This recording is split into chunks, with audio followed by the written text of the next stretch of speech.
Hello everyone, welcome back to Introduction to Economics. In your previous semester, the module focused on the individual behavior, including how a consumer and how a firm makes decisions. From this lecture onwards, we are going to explore macroeconomics, which discusses the aggregate behavior of the economy. The module is delivered in the form of both weekly 2-hour lectures and fortnightly tutorials from week 2 or week 3, depending on your group. I have updated the tutorial information on the module website.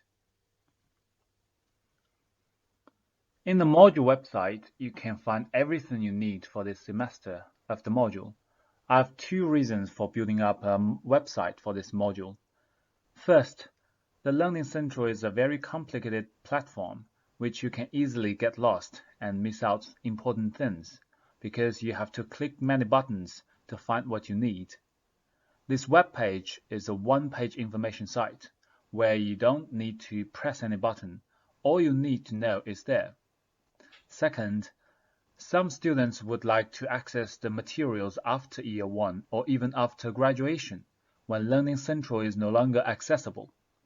But this website is hosted by Google, so you can see it whenever you need it. But if you are from China, then you would need VPN to access it, because China blocks Google service. The textbook is exactly the same as last year, namely the core. You know all the basics from last year, so I won't repeat. By the way, if you really want to buy a hard copy, you can press the link provided here. It is actually provided in the website as well. If you are just an exam type of person, then you don't need anything else rather than this textbook. But if you really want to learn something more about economics, then recommended readings can be found in the module outline, which is also available in the website. Regarding the delivery of the module, you are supposed to read the unit before each lecture. With some questions in your mind, you can then listen to the lecture recordings in which I mainly focus on 2 things. One is the big picture of the lecture. Imagine macroeconomics is a country. Each unit is therefore a city of this country, and each section is a district of the city. As you know, the fun of traveling is to explore the unknown spots of the unfamiliar city. But you do need a map. I will provide you with this map to make you clear where you are standing in this country and in the city. But I won't be a tourist guide to show you every lane of the city. If so, tourism or learning would be extremely boring. The second thing I will provide is detailed explanations of some difficult points in each unit. You do need to know the tricky corners of a new city so that you are not trapped in trouble. But again, I will not go through every single detail of each lecture. This is a feature of the core textbook and the university learning. After the lecture, you are asked to do the quizzes questions in core and the tutorial questions. Your tutor will organize tutorials every 2 weeks, and you are supposed to engage in these sessions.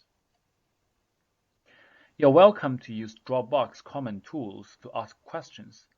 I have explained why I use this technology to improve students' engagement and feedback in the document available on the web page. You can take a look at that link. It is for free, and I strongly recommend this tool to you because you will have to learn how to use this kind of cloud technology in your future jobs sooner or later. So please do try to use this Dropbox comments. And if it's not related to the above, you can also email me, but you can't visit me physically now. Now let's talk about the most important issue for you, the exam. As you know, the second semester is separately assessed, accounting for 50% of the module mark. There are 2 sections of the exam. Section A will be a random sample from the quizzes questions in the core textbook. You can find these quizzes from this link. Section B will be a random selection from the tutorial questions. More details on the exam will be discussed in the final lecture, so you can save your questions until then. In addition, there is an informal assessment. I will organize a trading game towards the middle of the semester. This is to motivate you to learn economics. You will see how economic knowledge can turn to real money. This is also helpful for your employability. Details will be published on the webpage in the due course, but the only thing you need to know is that as long as you participate, you will be awarded with 5 marks in the final exam, regardless of your performance. So please do participate. Okay, now let's turn to the big picture to start with. To introduce economics, this module is deliberately separated in 2 parts. The first semester from Unit 1 to Unit 12 focuses on how individuals make optimal choices and how interactions between these individuals lead to market equilibrium. In contrast, this semester focuses on how aggregate quantities such as GDP, inflation, and interest rate change. There are 2 fundamental issues of macroeconomics. The first is the short-run fluctuations of the economy, such as recessions and booms around the trend. It is about the changes that happen quite frequently, so it is also called the high-frequency changes. The other issue is about the long-run trend per se. It is about the changes that happen not that frequently, so it is also called low-frequency changes. This is what economics is about, and where we are standing at in the kingdom of economics. Both micro and macroeconomics share the same methodology, despite very different subject substances. We use theoretical models like logical arguments in words, graphs, and maths to describe the economy. We also use empirical data to verify or falsify our theories. One important method of economics is modeling. To introduce what economic models are, please take a look at these other things sharing the same name, models. What are the common features? Well, in A, they are plain models or toy models. They are called models because the details are ignored. Your purpose is to make kids aware of what a real plane looks like, so you focus on the general shape rather than the details like where the seats are. Similarly, in economic models, details like where you had your lunch is usually ignored when analyzing the GDP. So this is the first feature of economic models. It has to be simplified. In B, they are fashion models. They are also called models because perfect conditions are assumed. The purpose is to show you how clothes look like if perfect conditions hold. You don't expect the clothes to look exactly the same on you because ordinary people don't look like this. Similarly, economic models usually assume perfect conditions, such as rationality, but in reality, people are not rational. But models only give you predictions when things are perfect. So this is the second feature of economic models. It has to be idealized. While in C, it is a map of London Underground.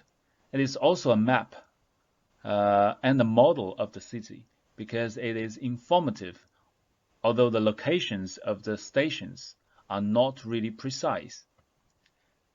Similarly, economic models are never to replicate every single fact of the economy, but to sketch a general idea of how the economy works.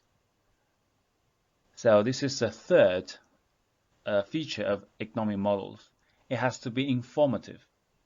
Like statistician George Box ever said, all models are wrong, but some are useful. So the purpose of an economic model is to simplify the world under idealized conditions to be informative. This is a map I will show you in the beginning of every lecture to make sure you understand where you are standing. There are 4 economic agents in any economic models: the household or consumers, the firms, the governments, and the world. These agents interact with each other in both input markets and output markets under some technology conditions, institutional conditions, cultural conditions, and environmental conditions. Different units of the core textbook focus on different angles of this big picture, but all of them, including the first semester, can nicely fit into this framework. From this semester, we focus on the aggregate level quantities in the output market, but input market models involving labor market and credit market will also be used from time to time. Today, we are going to focus on the short-run business cycle in Unit 13. After showing you the map of the country of economics, I'm now showing you the city we are visiting today, the short-run business cycles of Unit 13. This lecture basically introduces 3 key macroeconomic indicators to measure how a macroeconomy performs. The central measure is, of course, GDP, the gross domestic product. It is covered in 13.1 and 13.3. It is the most important measure of the output market of any economy. If you can only choose one macroeconomic variable to discuss, then GDP is the one. All macroeconomic models have GDP in them. You may not have other variables like unemployment or inflation, but GDP is always there. The second measure is unemployment, focusing on the input market. The relationship between the output and input market is discussed in the Okun's law. The third measure is inflation, which describes the general price level of the output market, while GDP only describes the quantity of output. To explain the fluctuation or short-run business cycle of GDP, the lecture decomposed GDP into 4 components in terms of who demand for the output. C is the consumption. It is the demand from consumers. I is investment, which is the demand from firms. G is government spending, which is the demand from the government. X is export. M is import. So X minus M is the net export, which is the demand from the rest of the world. Therefore, the short-run business cycles are to be explained from fluctuations of these perspectives. So today we have 2 jobs. The first job is to measure the aggregate economy using the 3 indicators we have just mentioned. These 3 measures always change over time, both in the short run and in the long run. So the second job is to explain the fluctuations of these 3 indicators by different variables, for example, the consumptions and investment. We leave the government expenditure and net export for other units. First and foremost, GDP. GDP is the most popular measure and indicator for the aggregate output market. It measures the total quantity of output produced by a country during a year.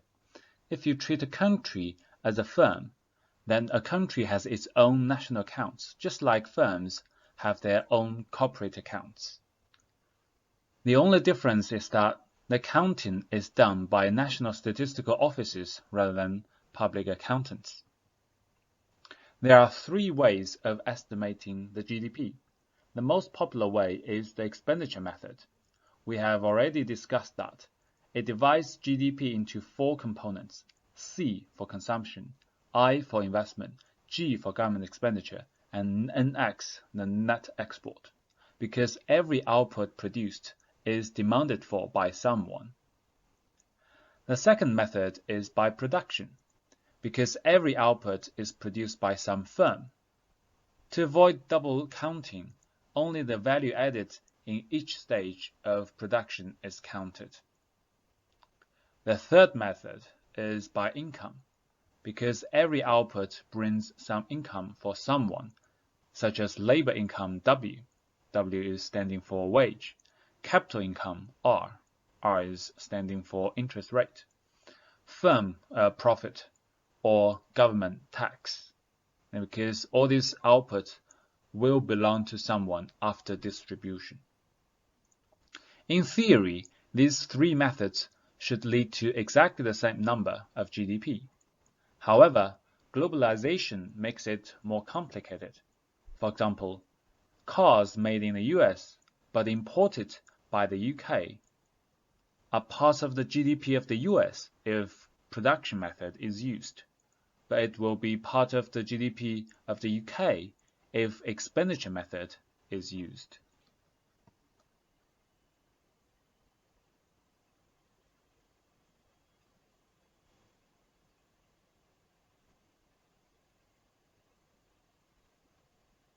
Let's elaborate the expenditure method a little bit more.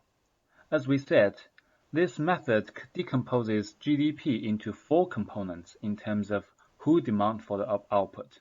The first one is consumption, C.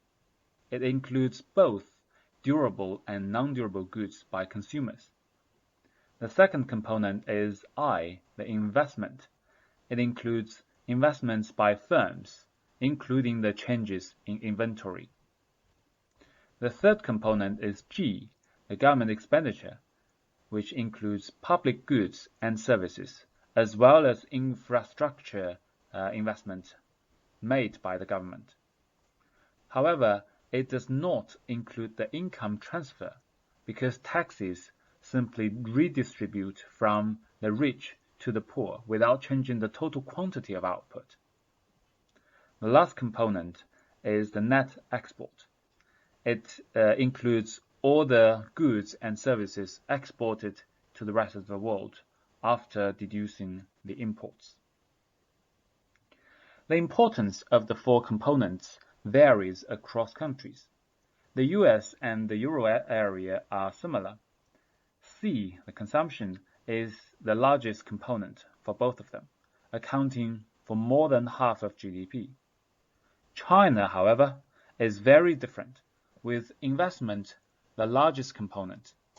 That partially explains why China has a very fast economic growth, because if you spend all your money in consumption today, you will have less for tomorrow.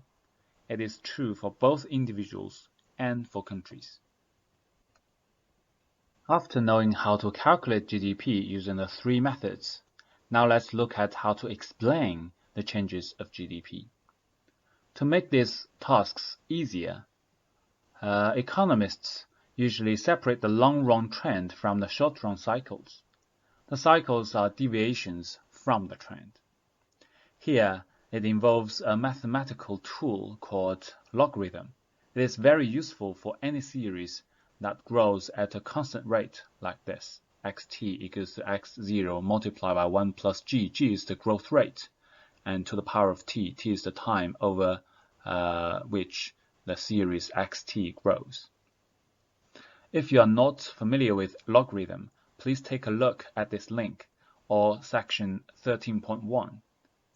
In short, logarithm can transform a nonlinear series into a linear series. We want to do this because linear series is easier to handle. There are two ways of defining booms and recessions of business cycles.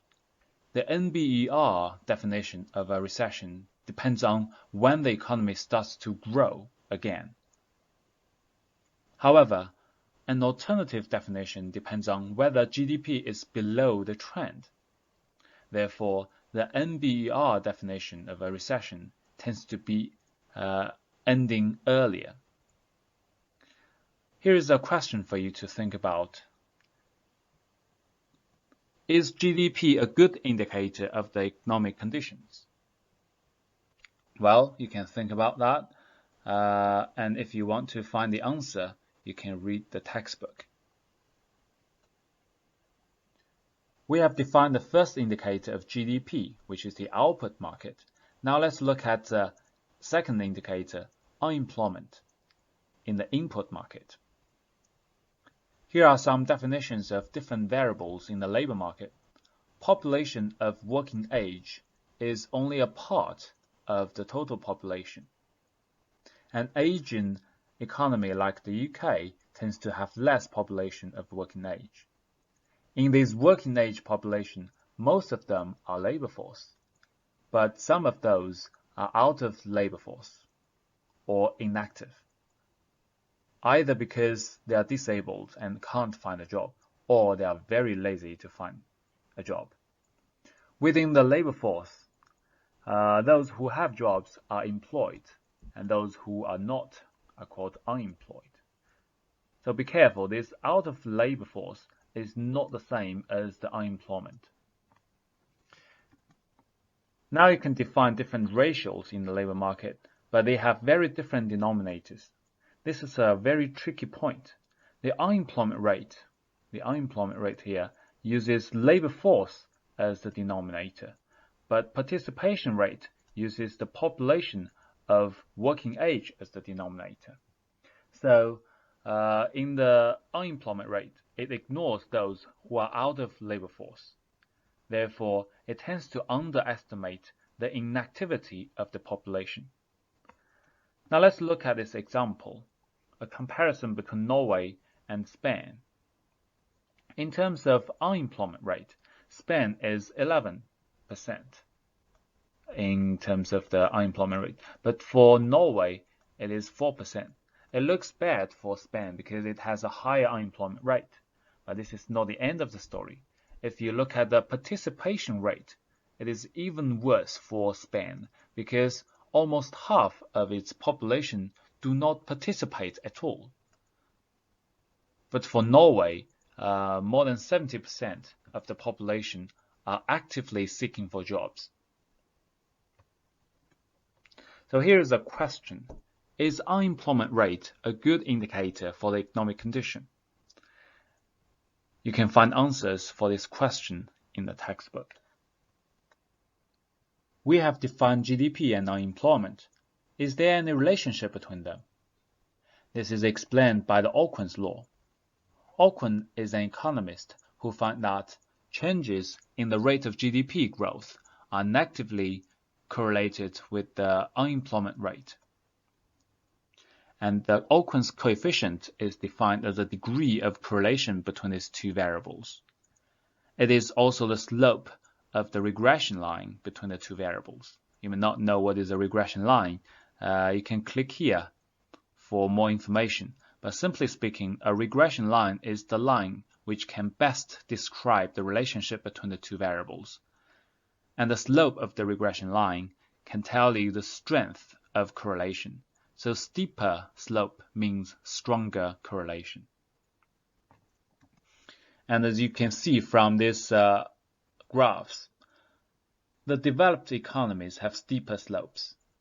In our case, the vertical axis is unemployment, and the horizontal axis is the GDP growth.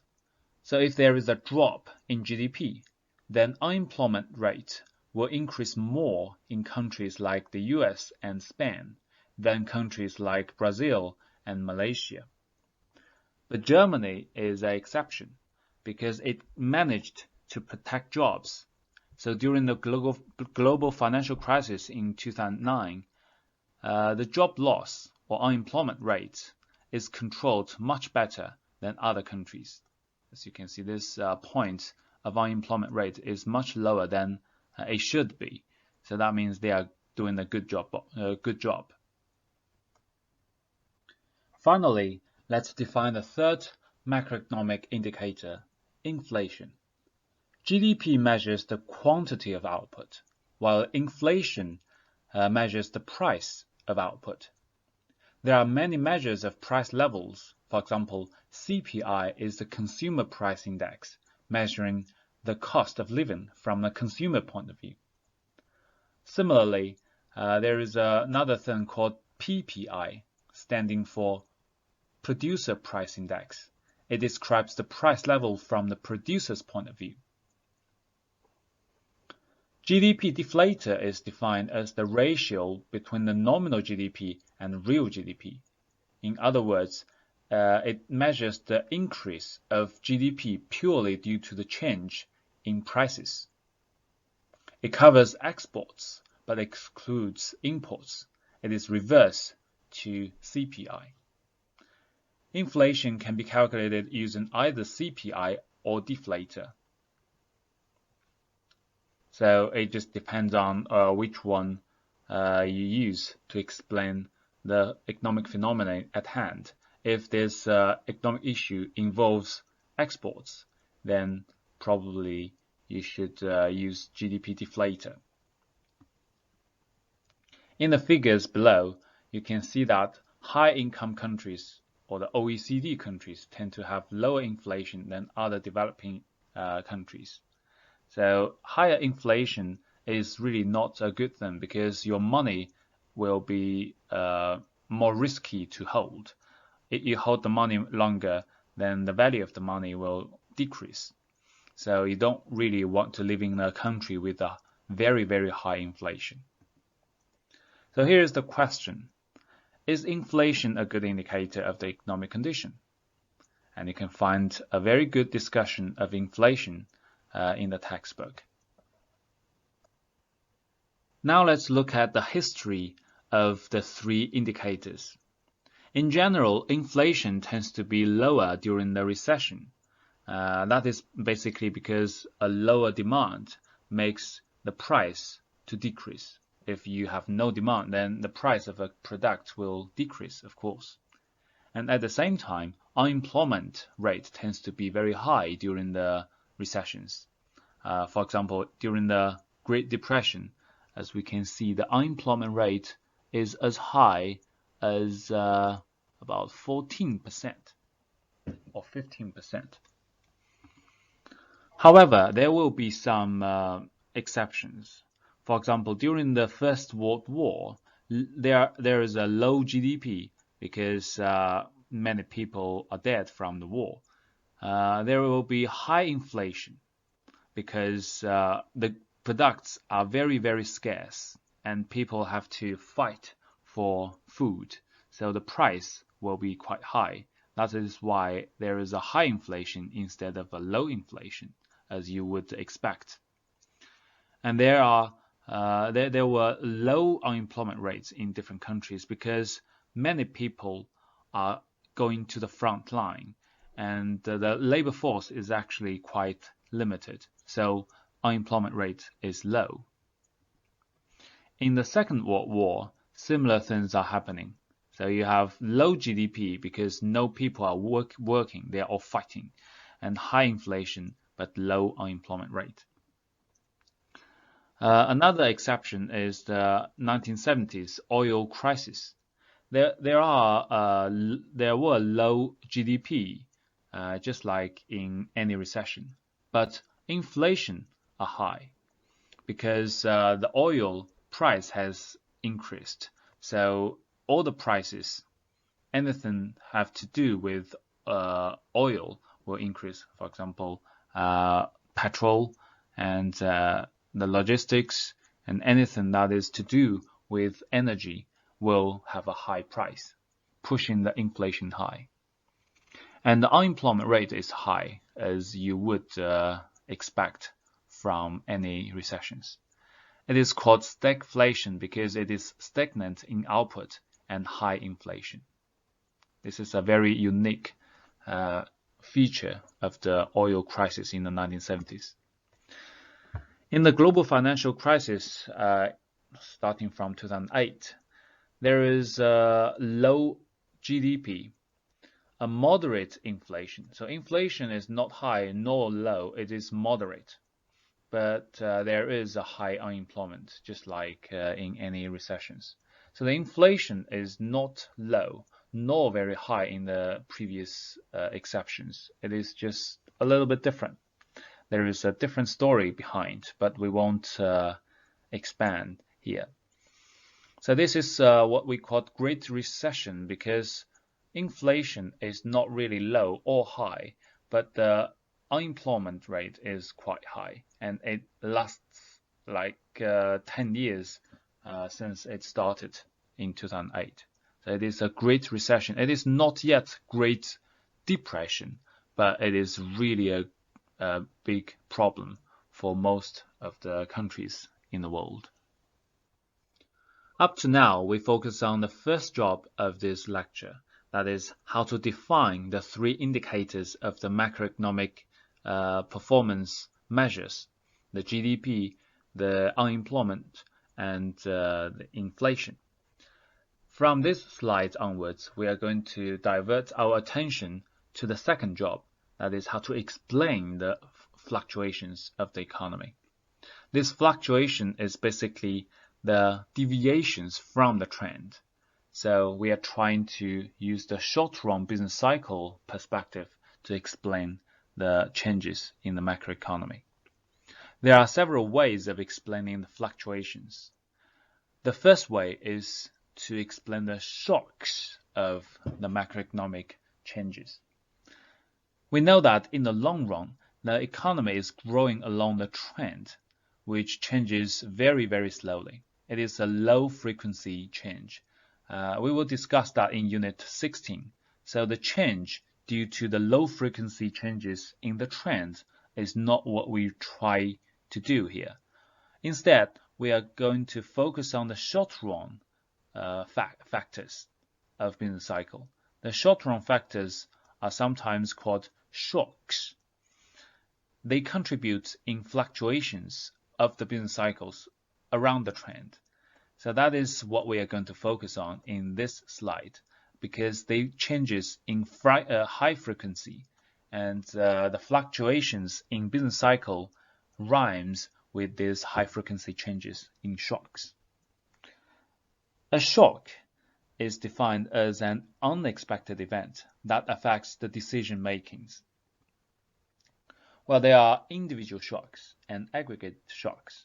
The individual shocks are specific to households or firms.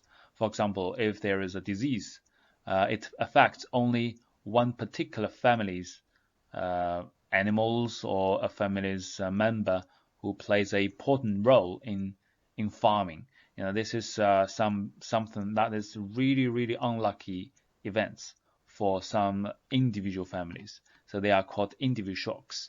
These individual shocks can be resolved by insurance, because if you buy insurance, if bad luck happens, you can ask for compensation from insurance company.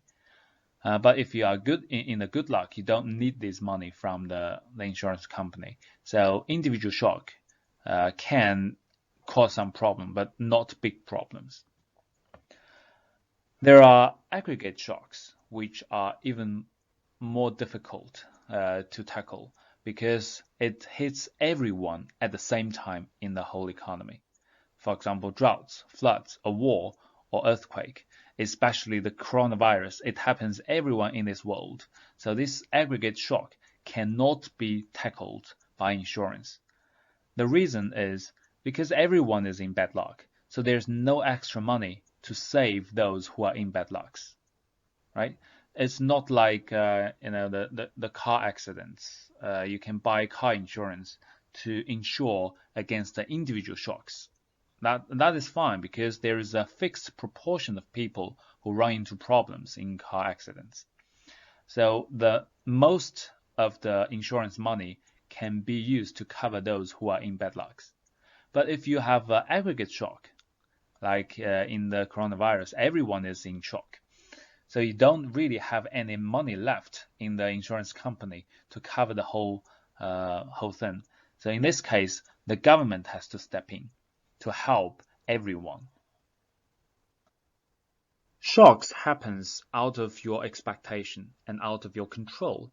So that is something we explain the business fluctuations by the exogenous or external reasons. It is exogenous because it happens out of your control. An alternative way to explain the fluctuations or business cycles is by its component. Now, this way is endogenous because Everything we are using to explain the fluctuations are determined within the system. It is under your control. So to explain the fluctuations in GDP, we have to resort to its own components, which are endogenous. Okay, again, endogenous means which everything that under your control. Exogenous, like shocks, are out of your control. Okay, so that's the difference. Now let's look at the fluctuation by its component. Now, if we look at the GDP of the US in 2009, we can see that consumption has dropped by 1%. But compared to the GDP change, which is minus 2.8%, consumption is smoother than GDP. So fluctuations in GDP cannot be explained by consumption, because consumption is smoother than GDP. It is not the contributor, but a buffer of the recession. Investment, if you look at investment, it changes by 3.52%. So that is much higher than the change in GDP. Investment is more volatile, so that is a contributor to the recession or business cycle. So we can see that I is more volatile. G is actually counter-cyclical. As you can see, it is positive compared to a negative shock or negative change in GDP. So it is counter-cyclical because government intervention is trying to make wrong things go right. It corrects the mistakes. At least it tries to. So the business cycle cannot be explained by G, but the reverse. X minus M, which is the net export, is also counter-cyclical. As you can see, it's actually positive. So during the global recession, net export of the US even increases.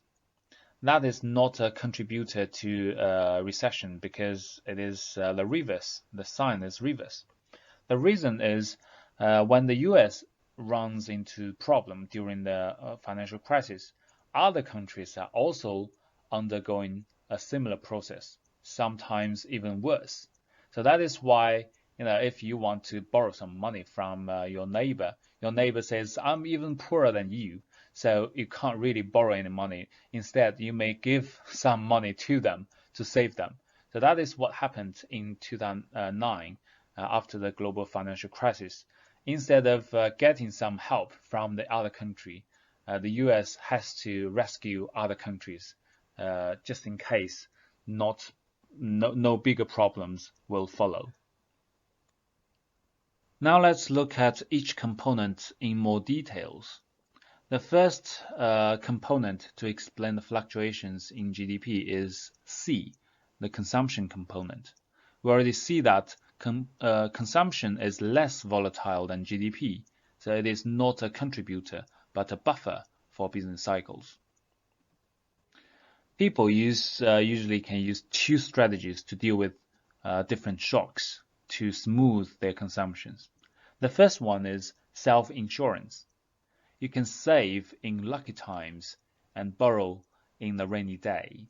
So that is basically what you can do for yourself. You just smooth your consumption over time. Another way is to co-insurance. That is the most normal way in modern financial system. The lucky ones help the unlucky ones. But there is a assumption that you don't know whether or not you are lucky. If you know you are going to be lucky in the future, you will never buy the insurance, right? The co-insurance will work only when you don't know who you are, what state you will be in the future. So in this case, when the reality comes, those who are unlucky can receive some help from those lucky ones. But the proportion of the unlucky ones has to be fixed. Okay, you just don't know you're going to be lucky or not, so you just buy the insurance to smooth your consumption in the future if you're unlucky. There will be formal co-insurance or informal coinsurance. There are some examples provided by the textbook. One example for formal coinsurance is national insurance provided by the government. So basically, everyone in the UK has to pay the NI tax. You don't have a choice because it is compulsory. But the logic behind is that if you are sick, then those who are not sick will pay for your patient cost. So that works quite well, but it also has some problems. Anyway, the informal coinsurance includes those social links between you and your neighbors and your families. There is no market contracts or explicit rules, but you have these implicit rules underlying everyday life between you and the people around you. You have reciprocity, trust, altruism. These are something more related to culture rather than institutions, as in the formal coinsurance. Right. So, C can contribute to buffer the fluctuations in business cycles. However, people do face 3 constraints to smooth their consumption. The first one is credit constraints. And if you are very, very poor already, then you won't be able to smooth your consumption over time, right?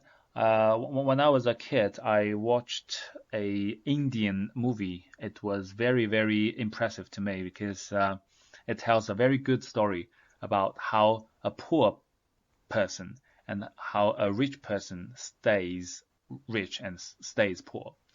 It is a story between a lawyer and a thief. The lawyer and the thief, they are friends when they are kids, but the lawyer is rich in their family, and the thief was quite poor. The lawyer tells the thief that your son, a thief's son, will be a thief forever, and a lawyer's son will become a lawyer in the future. And this is very, very unfair for the thief. He says, well, this is not possible. I will turn the reality around. So when they grow up, the thief stole the son from the lawyer and exchanged his own son with the actual son of the lawyer. And after several years' time, the thief's son grows in the lawyer's family, and later on, that son grows as a lawyer. And the actual son of the lawyer becomes the thief's son and becomes a thief. And after several decades, the old thief, told the lawyer that, you were wrong. A lawyer's son can be a thief as long as it is raised by a thief. Actually, to me, the thief was wrong. As long as you are stuck in this situation, you won't be able to use the financial resources of the society to make your social status to change.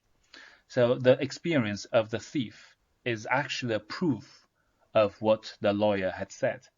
A lawyer's son is always a lawyer. A thief's son is always a thief, no matter he is your son or not. What really determines the outcome is the financial crisis, the financial constraints or the credit constraints. Anyway, it's a little bit digression. The second constraint to smooth your consumption is the weakness of will. We all have this problem, right? My diet starts tomorrow, or the gym will stop tomorrow. I will lose my weight next day. If you don't eat much, how can you have the strength to lose weight, right? Something like that. So weakness of will is really a big problem for everyone to smooth your consumption over time. And the last one is the limited access to co-insurance.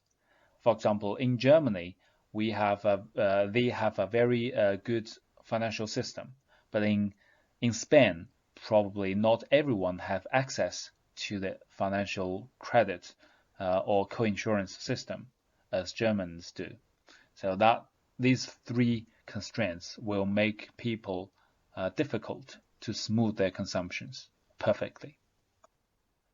The textbook shows you how the consumption patterns look like in the in credit constraints. If you have credit constraint, you don't have access to the financial markets to smooth your consumption, then you wouldn't be able to borrow when you are poor and return when you're rich. So your consumption will look like the lower part.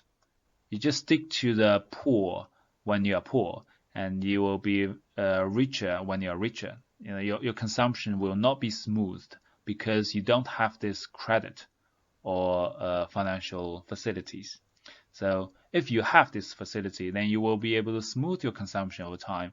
You will be happier when you're poor, and you will be less happier when you are rich. But overall, you're happier. Right? You would want to do that, but you can't do that. That is the credit constraints. Another constraint is the weakness of will. When you are rich, you should have saved more, but because you are lazy or you're too weak in your will, you don't want to save anything, so you didn't. And then in reality, what you experience is you consume too much when you are rich, and you have too little to consume when you are too poor. So this is what really happens, and this is what you should do. So in the weakness of will case, you actually can do this, but you don't want to do this. The difference between these two is, do you want it or can you do it? And in this case, you want to do it, but you can't do it. And in this case, you can do it, but you just don't want to do it. Now let's look at the second component to explain the business cycles in the short run. We have already seen that investment is more volatile than GDP, so it is a contributor to the fluctuations of the economy. One reason is because firms tend to arrive at clusters of investment projects at some time. But at other times, there are very, very few because no one wants to do any investment. Why investment clusters?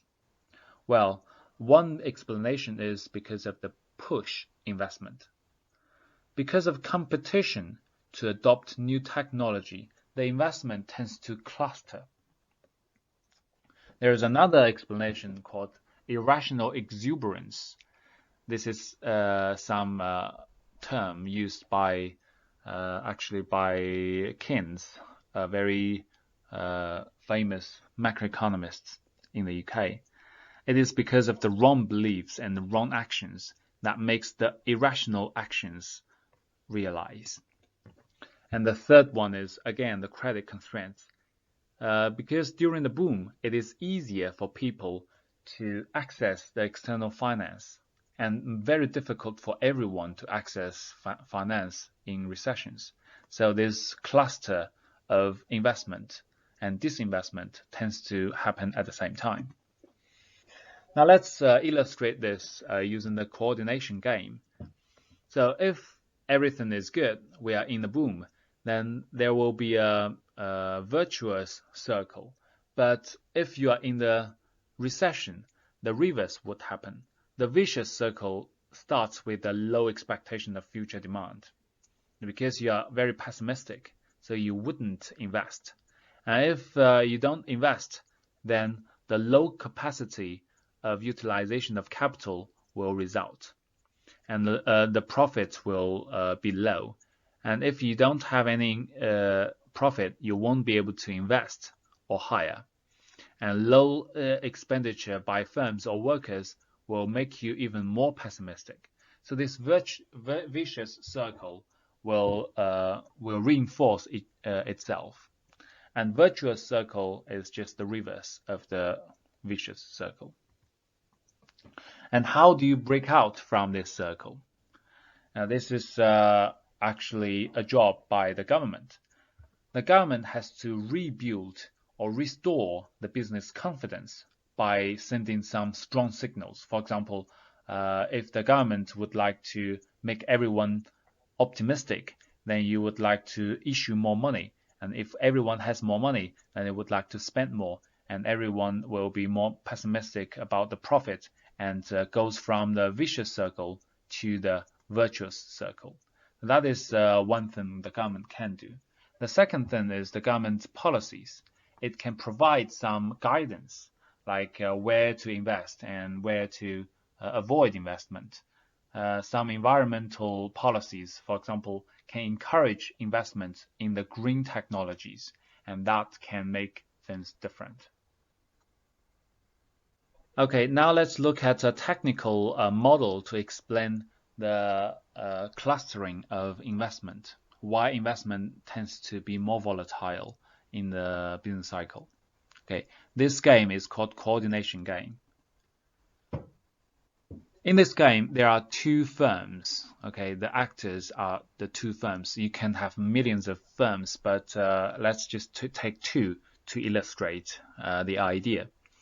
There are two actions for each firm. They can either invest or do not invest. For each firm, firm A or firm B, they have these two choices. The information is private. That means you don't know what each other is going to do. It's private information.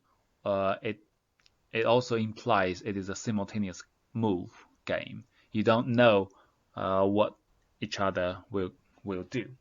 So you just make your decision regardless of what the other people's plan. You have your own plan, right? The payoff is described by the matrix here. So for example, if firm A chooses invest and firm B chooses invest, then 100 and 100 will be the profit for A and B respectively. Okay, so how do we find the Nash equilibrium? I don't know if you have learned that from the first semester, but let me show you the 3 steps to find the Nash equilibrium of any game. Okay, the first step is to find out the best response of firm B given firm A's action. Okay, so now let's take firm A's action as given. Let's say firm A just choose to invest. Okay, this is what we start with. We fix the firm A's action. They will invest. Now, if A choose to invest, what is B's optimal choice? As you can see, you are either ending with 100 or 80, right? If A chooses to invest, you either choose invest or not invest, then you would definitely choose choose invest, because 100 is greater than 80. That's the first possibility. If A chooses to invest, B will choose to invest. Now, firm A, if firm A does not invest, that means you are choosing this line. So which is the best choice of firm B? Now, comparing -40 and 10, you will definitely choose 10, right? So that is to determine B's best response given A's 2 possible choices. Now let's look at step 2. Given firm B's action, so we reverse it. If B is choosing investment, what is A's best choice? Now, if B chooses to invest, then we are looking at the first column. A could either invest or not invest. Of course, 100 is greater than 80, so you would like to choose to invest to get 100, right? So we have already done that. Now, the second possibility is that B could choose not to invest. In this case, we are focusing on the second column. In this column, firm A either end up with -40 or 10. Of course, 10 is better than -40, so you would like to choose 10. So you underline the best choice for A, given B's 2 possible choices. Okay, that's the 2 steps. The third step, or the final step, is that the double underlined cell is the Nash equilibrium. Okay, for example, this one is a double underlined cell, and this one is a double underlined cell. So basically, you have two Nash equilibria. The first Nash equilibria is when A chooses to invest, B chooses to invest. And the second Nash equilibrium is when firm A does not invest, firm B does not invest. Right? We have two Nash equilibria, and it actually tells us that the investment tends to cluster because whatever A do, B would do the same. And that explains why investment tends to be clustering. And that also explains why the business cycle tends to be higher when the investment is made by these kind of games. So to summarize, today we have discussed the big picture of macroeconomics and its relationship with microeconomics.